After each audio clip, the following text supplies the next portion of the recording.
కానీ వారికే నేను చెప్తా ఉన్నా, తెలంగాణ ప్రభుత్వానికే చెప్తున్నా, పవన్ కళ్యాణ్ గనక ఆ చెరువుని మీరు ఒక చెరువును ఆక్యుపై చేసుకున్నాడంటే సంతోషంగా చెప్తున్నా, ఈ రోజు నేను తెలంగాణ ప్రభుత్వాన్ని రాసి ఇచ్చేస్తున్నారు.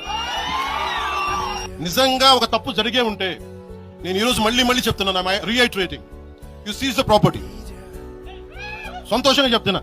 అక్కడ సీఎం పవన్ కళ్యాణ్ సంబంధించి కోడిచెరువు విషయంలో ఏం జరిగింది, అక్కడ హైడ్రా కానివ్వండి, దాని మీద మీ మీద కూడా విమర్శలు చేశారు. ఆ విషయంలో కోడిచెరువు విషయంలో శిఖం భూమి ఏంది అసలు మొత్తం దీంట్లో ఇది కూడా అంటే సోషల్ మీడియా ఏంటంటే అజెండా సెట్ చేస్తున్నారు అనమాట. సోషల్ మీడియా ఏం చేస్తారు, ఎవరో ఒకళ్ళిద్దరు ఒక బ్లేమ్ చేసేస్తారు. అది ఆ కోడిచెరువు అనేది జన్వాడ ఏరియాలో, అది యాక్చువల్లీ నేను మ్యాప్స్ తెచ్చాను, అది మీకు పెడదాం అనుకున్నా కానీ బట్ అది 2014లో ఎప్పుడో కళ్యాణ్ గారు వారు కొనుక్కున్నారు, రిజిస్ట్రేషన్ అయింది. ఆ తర్వాత 2016లోనో 15లోనో ఎప్పుడో దాన్ని FTL డిమార్కేషన్ జరిగింది. చెరువుని ఎక్కడ డిస్టర్బ్ చేయలేదు, అంటే ఎక్కడ కూడా దాన్ని ఫిల్ చేసి దాన్ని మొత్తం డెబ్రీ అంటే మట్టితోటి నింపేసి చెరువుని నాశనం ఏం చేయలేదు. చెరువు యథాతథంగా ఉంది. ఇప్పుడు కూడా చూస్తే మ్యాప్లో చెరువులో వాటర్ అంతా వస్తుంది చుట్టుపక్కల నుంచి. ఇంకా ఈయన పక్కన ఆనుకుని ఉన్న వాళ్ళు మొత్తం మట్టి నింపేసి దాని హైట్లు మార్చేసి మొత్తం దాన్ని చేశారు.